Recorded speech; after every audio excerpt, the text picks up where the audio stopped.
Hello viewers, welcome back to our YouTube channel. If you are new here, please hit the subscribe button and be a part of our family. The best comedies on Netflix right now. Your entertainment guide, Moovi. There are few genres that Netflix handles better than comedy. It helps that the other studios have been willing to lend out many of their classic comedy movies, like Fletch and Twins, which are recent arrivals on Netflix. February is a little light on more recent comedies, but Netflix is also streaming The Interview and Bruce Almighty, neither of which are old enough to be considered classics yet. Currently, Netflix has a very 80s heavy lineup of comedies, including Beverly Hills Cop and the Blues Brothers. But 2023's breakout comedy, No Hard Feelings, does offer a more contemporary option. And that's just the beginning of the best comedies on Netflix right now. You can find the rest of the comedy movies in video. Bruce Almighty. Bruce Almighty sold audiences on a simple premise: Jim Carrey with the powers of God. The story itself is a bit more complex. Bruce Nolan, Carrey, does have a lot of fun using the powers on loan from God, Morgan Freeman. He even uses his divinity to make his dreams come true and goes from a minor TV reporter to a star news anchor.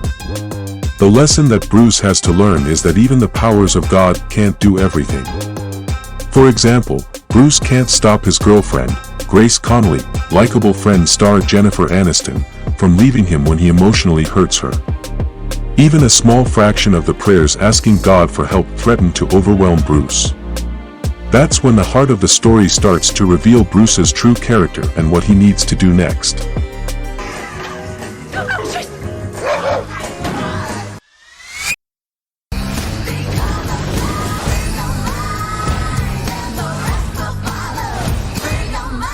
Seth Rogen co-directed and co-stars in The Interview as Aaron Rappaport, the producer of a successful talk show hosted by his friend, Dave Skylark, James Franco.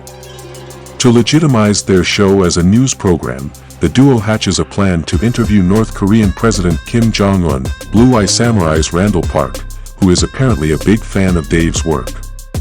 Before they get to North Korea, CIA agent Lizzie Kaplan, enlists Dave and Aaron in a plot to assassinate Kim to prevent any more nuclear escalations from his country. Once they get there, Dave and Aaron start to rethink going through with the assassination, especially when Kim is eager to befriend Dave. Aaron and Dave also discover that getting out of North Korea is going to be a lot harder than they planned. Outside of Clark Griswold in the Vacation movies, Chevy Chase's most iconic movie role is Irwin Fletcher, the investigative reporter and comedic master of disguise in the Fletch films. The first Fletch opens with the title character undercover as a junkie when he's approached by an executive, Alan Stanwyck, Tim Matheson, who offers Fletch $50,000 to kill him and stage his death as an accident rather than an assisted suicide to avoid a painful death from bone cancer. Fletch is immediately suspicious, and he begins putting his drug investigation on the back burner so he can get a closer look at Stanwyck's finances. Fletch also makes some serious enemies along the way, including the LAPD's police chief Jerry Carlin, Joe Don Baker, who threatens to kill Fletch if he publishes his report. Twins.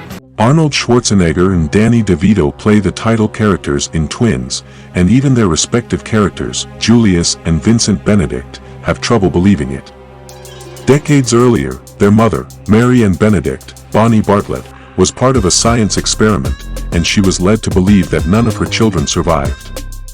After tracking Vincent down in the present, Julius has to convince him that they really are brothers while protecting his sibling from vicious criminals who are out to kill him. If they survive that, maybe they can even reunite with their mother. Jack Black. The School of Rock. It's been over 2 decades since School of Rock hit theaters, and it's still one of Jack Black's best movies.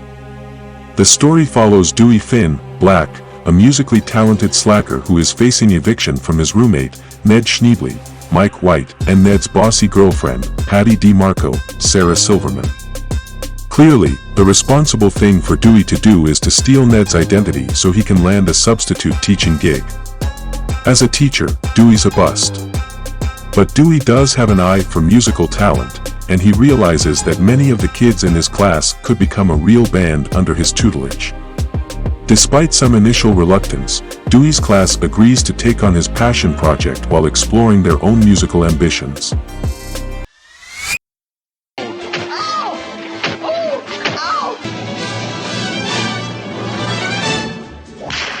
It's hard to believe that critics trashed Blazing Saddles when it premiered almost 50 years ago.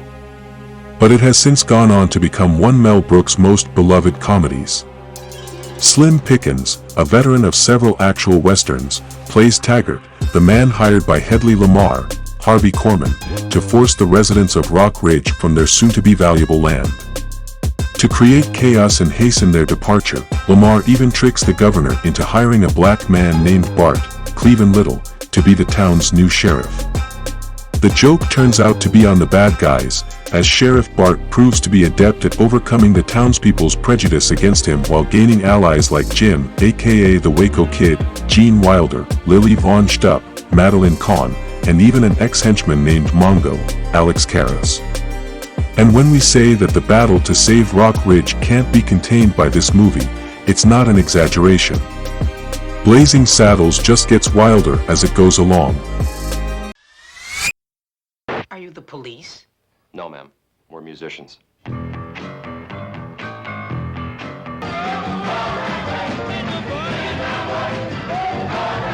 Saturday Night Live movies don't get any better than the Blues Brothers. How many other SNL films could have assembled actual music legends like Ray Charles, Aretha Franklin, James Brown, and Cab Calloway in supporting roles where all of them get show-stopping numbers? The story follows Joliet Jake Blues, John Belushi, and his brother, Elwood Blues, Dan Aykroyd, as they are divinely inspired to save the Catholic orphanage they grew up in.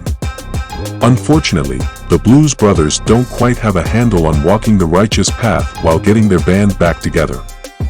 Jake and Elwood also have a unique talent for angering everyone they come across, from the police to vengeful rednecks. Let's go, boys. The Blues Brothers.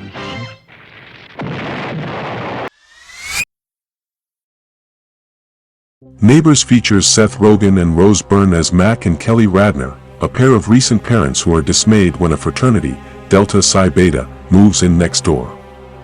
At first, Delta Psi Beta President Teddy Sanders, Zac Efron, is very friendly to the couple, and he even promises to keep the noise down if they promise in return to call him instead of calling the police when things get too rowdy.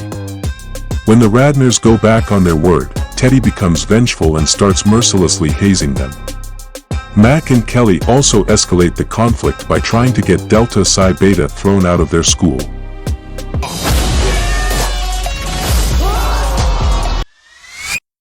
Beverly Hills Cop.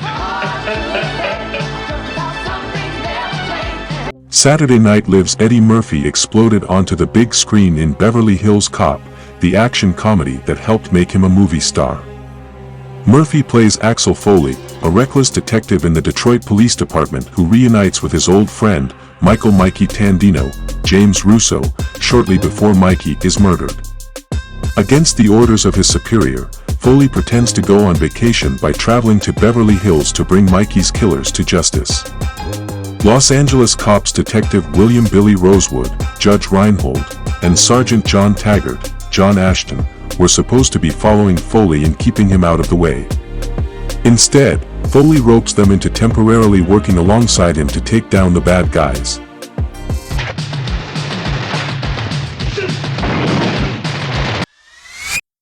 Cooperation.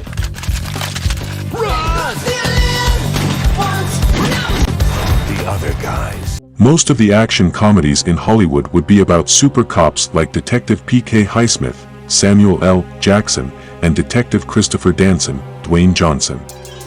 The Other Guys turns this trope on its head by shifting the focus away from the cops portrayed by megastars and instead focuses on two losers on the police force, Detective Alan Gator Gamble, elf actor Will Ferrell, and Detective Terry Hoyts, Mark Wahlberg. When Gamble and Hoyts uncover a conspiracy, they finally realize their chance to be heroes and win the respect of their fellow officers. However, they are badly outgunned and outmaneuvered by the bad guys. If Gamble and Hoyts want to redeem themselves, they will have to stick together. We are doing a lot of property damage! Oh, cool, a helicopter!